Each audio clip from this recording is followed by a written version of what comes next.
ഇഷ്ടായി. നല്ല ടേസ്റ്റ്. ഞാൻ എന്റെ കാര്യം ചോദിച്ചത്. പങ്കുവയ്ക്കൂ സ്നേഹത്തിന്റെ രുചി.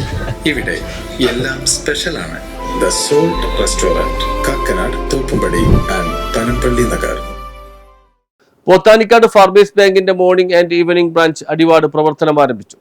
പോത്താനിക്കാട് ഫാർമേഴ്സ് കോഓപ്പറേറ്റീവ് ബാങ്കിന്റെ കീഴിൽ പല്ലാരിമംഗലത്ത് അടിവാട് ബ്രാഞ്ചിനോട് ചേർന്ന് മോർണിംഗ് ആൻഡ് ഈവനിംഗ് ബ്രാഞ്ചിന്റെ പ്രവർത്തനം ആരംഭിച്ചു. പല്ലാരിമംഗലത്ത് ആരംഭിച്ച മോർണിംഗ് ഈവനിംഗ് ബ്രാഞ്ചിന്റെ ഉദ്ഘാടനം മുൻ പ്രതിപക്ഷ നേതാവ് രമേശ് ചെന്നിത്തല MLA നിർവഹിച്ചു. ബാങ്ക് പ്രസിഡന്റ് KJ ബോബൻ അധ്യക്ഷത വഹിച്ചു. പോത്താനിക്കാട് ഗ്രാമപഞ്ചായത്ത് president Saji K Varghese, block member Nizamul Ismail, ward member Ramanan, ഗ്രാമപഞ്ചായത്ത് പ്രസിഡന്റ് മൊയ്തു, മുസ്ലിം ലീഗ് എറണാകുളം ജില്ലാ പ്രസിഡന്റ് ഇബ്രാഹിം കവലപ്പത്താനിക്കാട്, ഭവന നിർമ്മാണ സഹകരണ സംഘം president Jose Varghese, general rural സഹകരണ സംഘം president MM Aliyar, Mangalam agriculture improvement സംഘം president KE Kasim, farmers bank ഭരണസമിതി അംഗങ്ങളായ Anil Abraham, Sabu Varghese, Shoukath Ali, MP Jereesh Thomas, Santhosh T Isaac, KA Muhammad, Leena Biju, Alexi Scaria, Arun KS തുടങ്ങിയവർ പ്രസംഗിച്ചു.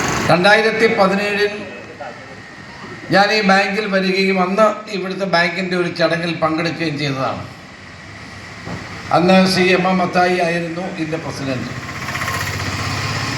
ശ്രീ മത്തായി ഇവിടെ ശ്രീ ബോബൻ ജേക്കബ് ചൂണ്ടിക്കാണിച്ച പോലെ എൻ്റെ പ്രിയ സ്നേഹിതൻ ശ്രീ അസൈനാർ അടക്കമുള്ള വിശിഷ്ട അതിഥികളെ, സുഹൃത്തുക്കൾ, ബാങ്ക് ഡയറക്ടർ ബോർഡ് അംഗം MM അൻസാർ സ്വാഗതവും മാനേജിംഗ് ഡയറക്ടർ വർഗീസ് നന്ദിയും പറഞ്ഞു. News bureau, Kothamangalam.